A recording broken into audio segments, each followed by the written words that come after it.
Complete नहीं हो पाया सर। बिल्कुल, आज अधिकारियों के साथ समीक्षा की गई है और ये सुनिश्चित कराया जा रहा है कि दिसंबर तक इसको चालू करा दिया जाएगा। सभी काम पूर्ण करा दिए जाएंगे।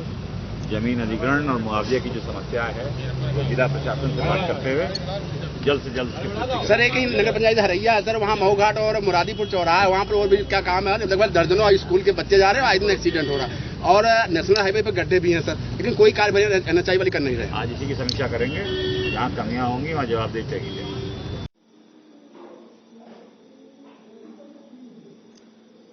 नमस्कार। हाई कोर्ट की नोटिस कहें या चुनावी आहट, अंततः 4 वर्षों से छावनी राम जानकी तिराहे पर चल रहे अंडरपास निर्माण का निरीक्षण करने उत्तर प्रदेश के लोक निर्माण मंत्री जितिन प्रसाद आज बस्ती जनपद के छावनी बाजार आए और उन्होंने निरीक्षण करते हुए अंडरपास निर्माण एजेंसी के अधिकारियों और कर्मचारियों से बातचीत करते हुए उन्हें उचित दिशा निर्देश देते हुए शीघ्र अंडरपास निर्माण का निर्देश दिया।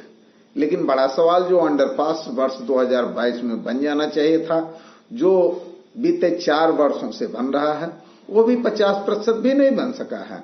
ऐसे में जनपद के हमारे जनप्रतिनिधियों ने इस पर आज तक सवाल खड़ा क्यों नहीं किया?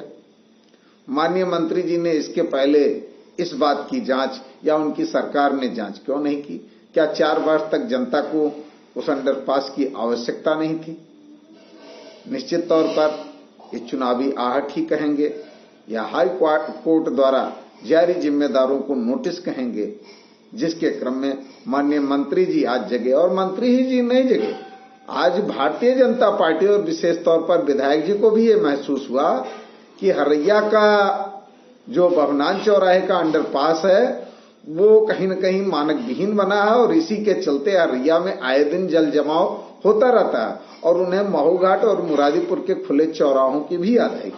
जबकि बीते 1 दशक से मैं इन विषयों को लेकर के संघर्ष कर रहा हूं। संघर्ष का परिणाम और आप जनता जनार्दन के सहयोग का ही देन रहा कि हमारे संघर्ष के उपरांत जहां इन लोगों को अमाट पुल निर्माण के लिए विवश होना पड़ा, फुटहिया में अंडरपास बनाना पड़ा, छावनी में आज अंडरपास निर्माण का 6 गज से ही सही चल रहा है। अभी जिला अधिकारी महोदय को ज्ञापन देने के क्रम में सर्विस लेन 2 वर्षों की बदहाली के बाद किसी तरीके से लेपन कार्य हुआ, तो मऊ घाट और विशेषरगंज क्यों ही, मैं तो बस्ती जनपद के समस्त खुले चौराहों पर अंडरपास बनाने की मांग कर रहा हूं। और 2 वर्ष पूर्व राष्ट्रीय राजमार्ग प्राधिकरण ने मुरादीपुर चौराहे की जांच कराते हुए सभी चौराहों पर अंडरपास बनाने का आश्वासन भी दिया था। उस आश्वासन के क्रम में अंडरपास निर्माण जब तक सभी खुले चौराहों पर नहीं होगा, संघर्ष हमारा जारी रहेगा। निश्चित तौर पर हाई कोर्ट इसमें उचित दिशा निर्देश शीघ्र देगा, क्योंकि पूरे देश में ये जो टोल की व्यवस्था बनी है वो सुरक्षित और सुगम यातायात के लिए बनी है। बस्ती जनपद में 2 टोल प्लाजा होने के बाद बस्ती जनपद में तमाम चौराहे अंडरपास विहीन हैं, प्रकाश की व्यवस्था नहीं है, सड़कें बदहाल हैं। बगल के जनपद अयोध्या का हमने अभी कुछ दिन पहले वीडियो बना के दिखाया कि बगल के जनपद में 1 टोल प्लाजा है और हमारे जनपद में 2 टोल प्लाजा है। इसके बावजूद बगल के जनपद और हमारे जनपद के हाईवे में जमीन आसमान का अंतर है। और ये अंतर क्यों न हो? क्योंकि हमारे जनप्रतिनिधि इस समस्या को समस्या समझते ही नहीं और जनता भी कहीं न कहीं इसको समस्या नहीं मानती। जनता के लिए समस्या तो 5 किलो राशन है। 5 किलो राशन समय से मिल जाए, उसमें घटतौली ना हो और चुनाव के दौरान सम्मान निधि मिल जाए, बस राम राज्य है। उन्हें इस बात का जरा सा भी ज्ञान नहीं है कि अंडरपास भी इन चौराहों से यात्रा करते समय कभी हमारा, हमारे परिजनों का, हमारे सुपरिचितों के साथ कोई हादसा हो सकता है, वो घायल हो सकते हैं, वो काल के गाल में समा सकते हैं। जब ये घटनाएं घट जाती हैं तब हमको याद आता है, अरे यहाँ तो सरकार ने कुछ किया नहीं, सरकार को करना चाहिए था। और माननीय मंत्री जी, जब मीडिया ने इससे संबंधित कुछ सवाल पूछना चाहा तो गुलदस्ता और माला को बड़े प्रेम से पहनने वाले मंत्री जी के पास लोकतंत्र के चौथे स्तंभ मीडिया को जवाब देने के लिए समय नहीं था। उन्होंने जान का बहाना देते हुए आगे बढ़ने का प्रयास किया। हालांकि धन्य है मीडिया के लोग जिन्होंने चलते चलते उनसे सवाल पूछना शुरू किया और उन्होंने हर सवाल का एक ही जवाब दिया कि इन्हीं समस्याओं के समाधान हेतु तो हम निरीक्षण करने आए हैं।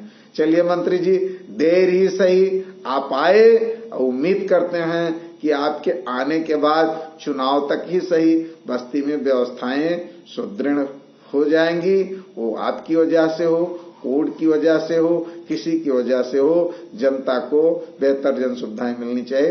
देखिए किस तरीके से मंत्री जी ने गुलदस्ता पकड़ा, अधिकारियों से बात की, लेकिन मीडिया के सवाल के समय उनके पास समय नहीं था और वो चलते बने। मैं चंद्रमणि पांडे, 307 विधानसभा हरिया।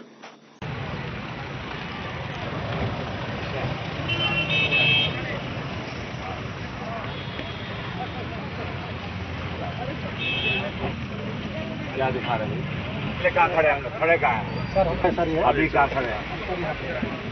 लगभग यहाँ खड़े हैं। ये हमारा सेव्ड फोल्डर इस पर जो है वाइडनिंग करनी है, ये काम चला है सर। रोड्स गोरखपुर ये अभी हम लोग यहाँ पे खड़े हैं। ये फ्लाईओवर बनेगा? ये बन गया, ये तो कंस्ट्रक्शन बन गया। सर इनको हम लोगों ने सर दिया 16 परसेंट कितना बच गया? परसेंट सर अभी 2 करोड़ परसेंट नहीं होता, 2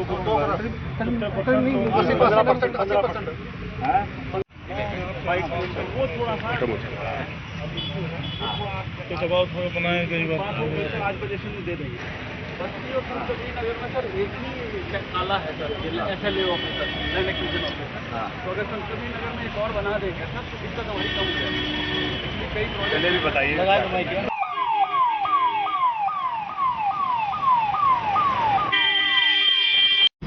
फिर कहाँ जमीन अधिग्रहण कहाँ है? जमीन अधिग्रहण टोल प्लाजा का है, इसी में 22 में आगे इसी प्रोजेक्ट का पार्ट है। ये वाला काम तो पूरा हो जाएगा सर दिसंबर में। और उधर है टोल प्लाजा। टोल प्लाजा 22 वो थोड़ा सा तो दबाव थोड़ा बनाए बस्ती और संसदीय नगर ऑफिसर कंप्लीट नहीं हो पाया सर। बिल्कुल, आज अधिकारियों के साथ समीक्षा की गई है और ये सुनिश्चित कराया जा रहा है कि दिसंबर तक इसको चालू करा दिया जाएगा, सभी काम पूर्ण करा दिए जाएंगे। जमीन अधिग्रहण और मुआवजे की जो समस्या है वो जिला प्रशासन से बात करते हुए जल्द से जल्द उसकी सर एक ही नगर पंचायत हरैया है सर, वहाँ मऊ घाट और मुरादीपुर चौराहा है, वहाँ पर और भी क्या काम है। लगभग दर्जनों स्कूल के बच्चे जा रहे हैं, आए दिन एक्सीडेंट हो रहा है और नेशनल हाईवे पे गड्ढे भी हैं सर, लेकिन कोई कार्य NHAI वाली कर नहीं रहे। आज इसी की समीक्षा करेंगे। जहाँ कमियां होंगी वहाँ जवाबदेही चाहिए।